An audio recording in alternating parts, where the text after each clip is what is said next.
Hey, welcome back to Dad Space. You know, the podcast for dads by dads. Glad to have you here. This is Dave, fellow dad, reporting for duty here for you on Dad Space. And today I want to talk about the going from obstacles to opportunities and how dads can turn challenges into triumphs. Are you ready? Let's ascend to the hill and wave sticks. I don't know. I'm glad to have you here. Thank you. I'm feeling a little punchy today. Glad to have you here. Thanks for pressing play on Dad Space, and thank you for sharing this Dad Space episode with one other person that you really, really like. You know, that person that you like. You're my friend. Yeah, send them this episode. I think they need to hear this too. I want to talk to you about how we overcome these obstacles and again, turn them into opportunities as dads. I think the opportunities are so vibrant and alive for us as men here in 2025. And I'm excited for you. I think this is going to be an amazing year for you. There's some really good things around the corner. You have no vision to, you have no idea is lined up for you. And on those days when you feel like, you know, I just don't see it. I just don't feel it.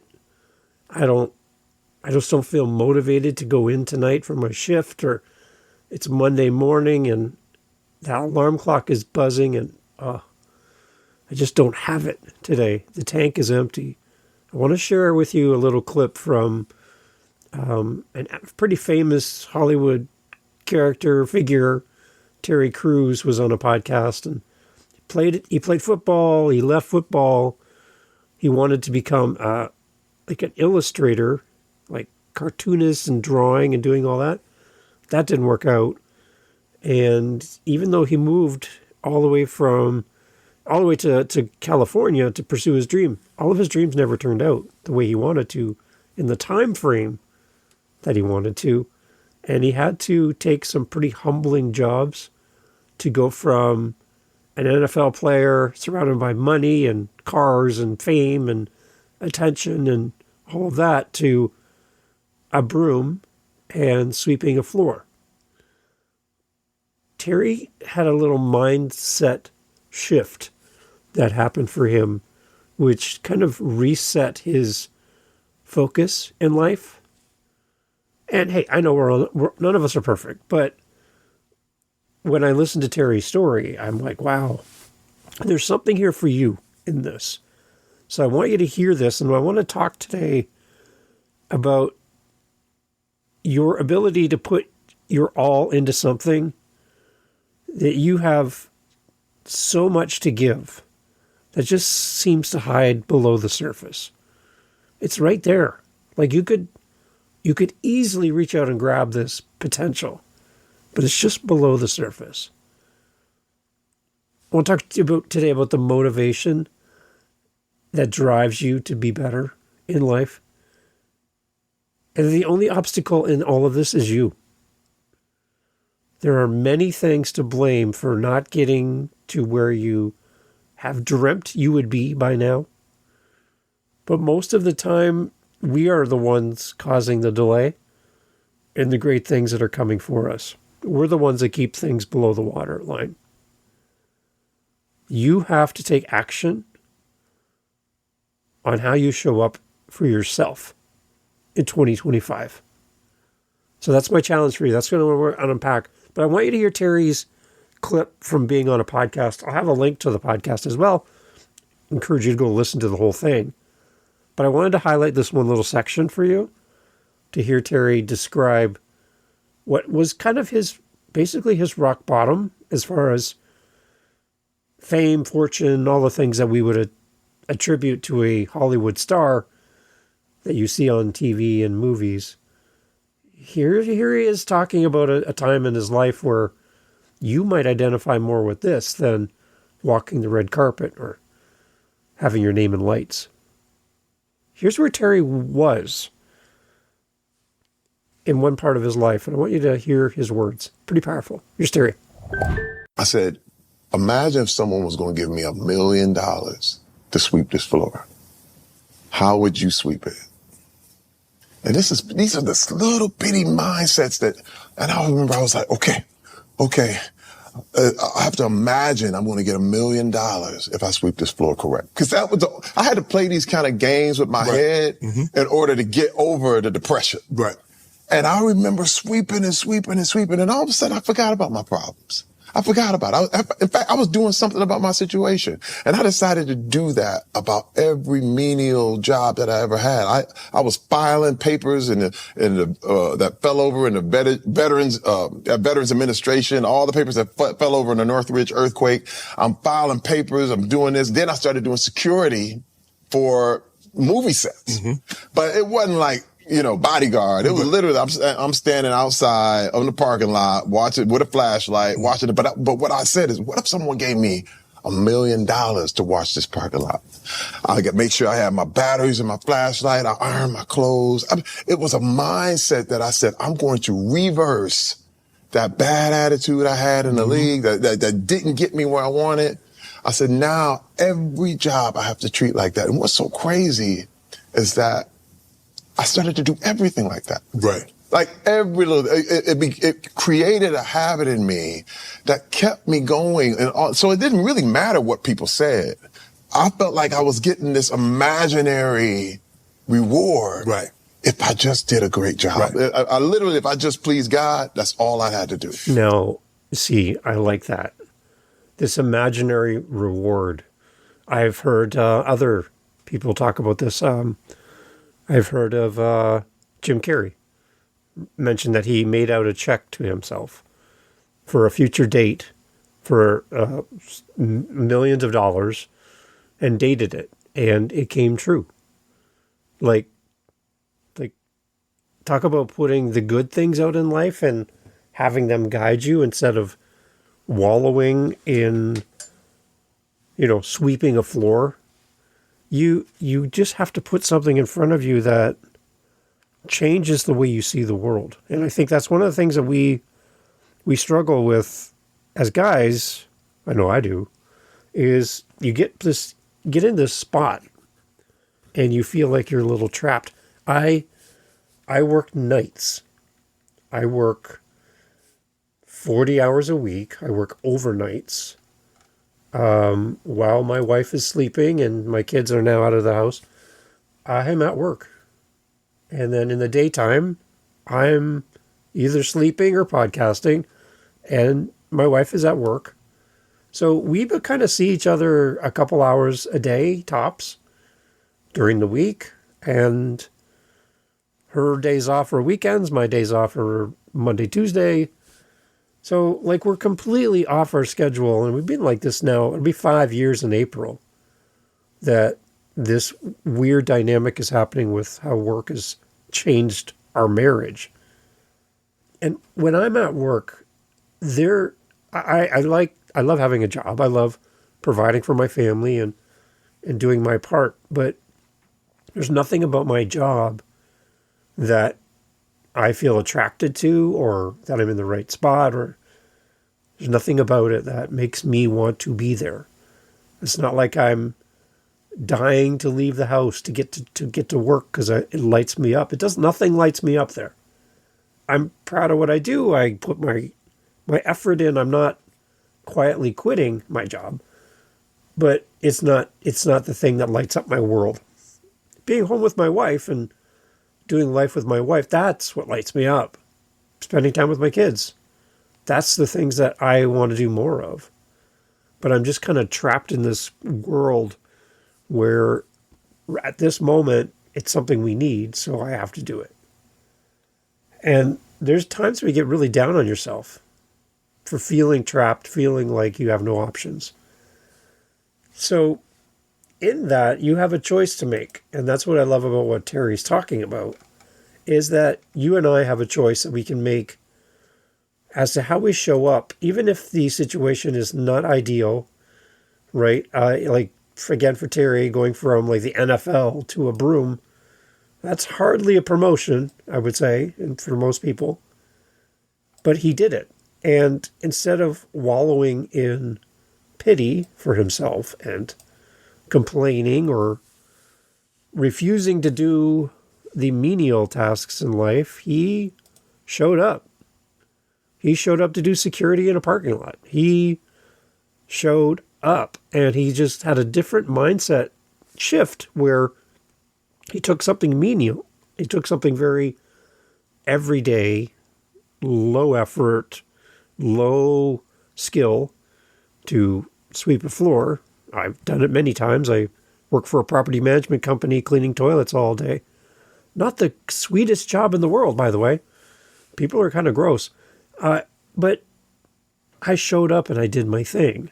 But the idea of thinking of it, would I do the task that is in front of me differently if I was paid a huge sum of money to do it? Or would I do it in a haphazard way? Would I just not care? Would I quietly quit? No, probably not. If somebody was going to give you a lot of money to do whatever that task is that you're going to do today at work or around the house, if you could understand the power of recognition, and sometimes recognition is money. So imagine being paid $1 million to be the best version of yourself as a dad. How would you show up?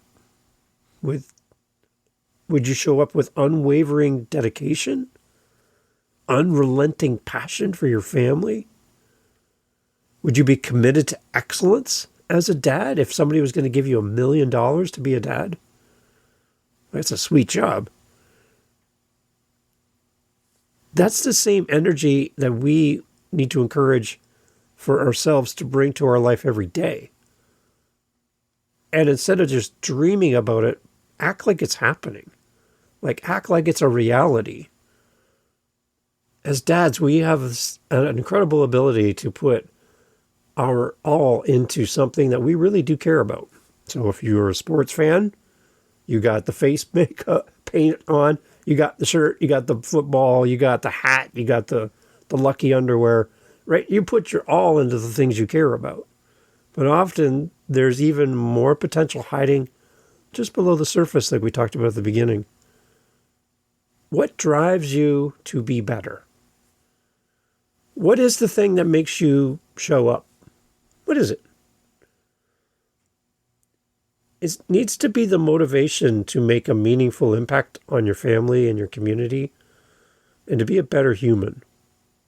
Whether it's being a role model for your kids or supporting your partner or pursuing your own dreams, and your motivation is the spark that ignites your journey in this world.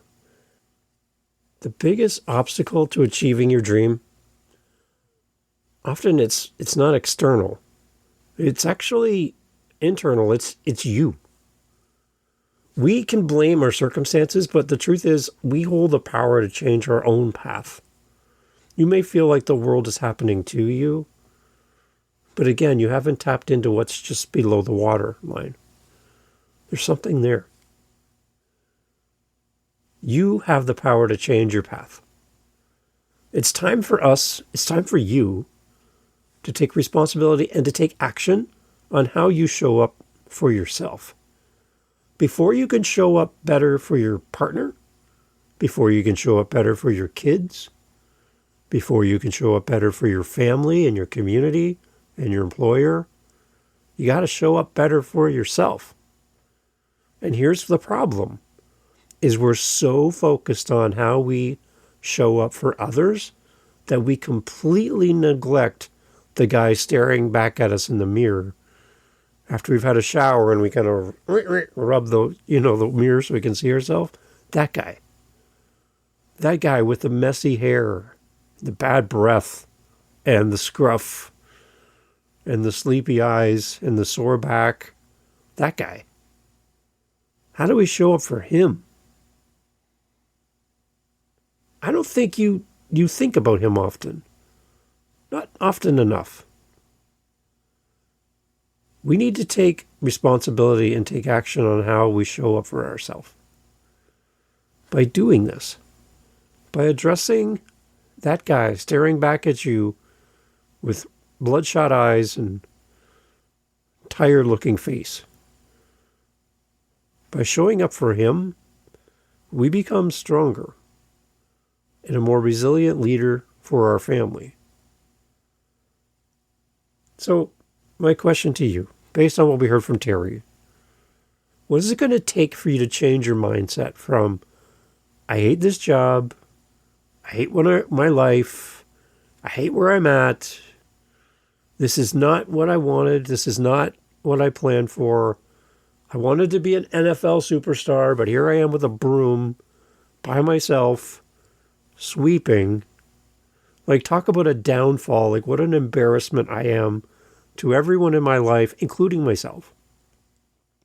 Easy to go there mentally, easy to say to yourself that you're a failure, easy to say that nobody cares, easy to blame everyone else and put the blame on situations, bad timing, the universe, whatever. But very difficult to look in the mirror and go, what have I done for this guy today? So as you get ready for work today or tomorrow, as the shower's running and you haven't got in yet and you have a few moments, look in the mirror, look at that guy. Really, look at him. Look at his eyes. What do you see? What do you see in that guy? Do you see hope? Do you see despair? Do you see somebody who doesn't feel like the world treats him right?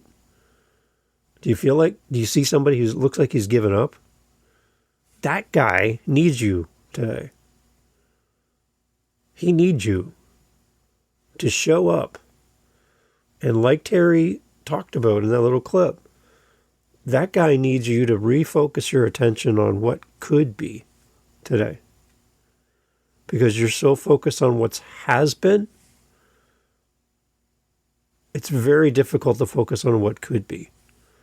So my challenge for you is to unlock your potential as a dad, to refocus your attention and bring a different energy to your family, to your work, to your kids, to your partner.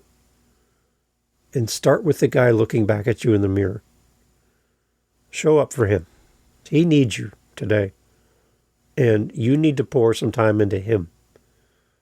Whatever that takes. You telling your partner, I'm going to go for a walk for a half an hour. I got to go clear my head. She's worried about you.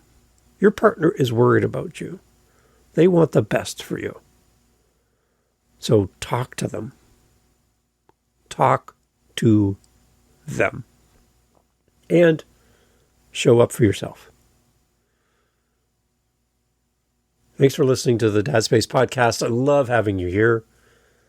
And I can't wait to hear your thoughts about this and the whole idea of imagining paying yourself $1 million to be the best version of yourself.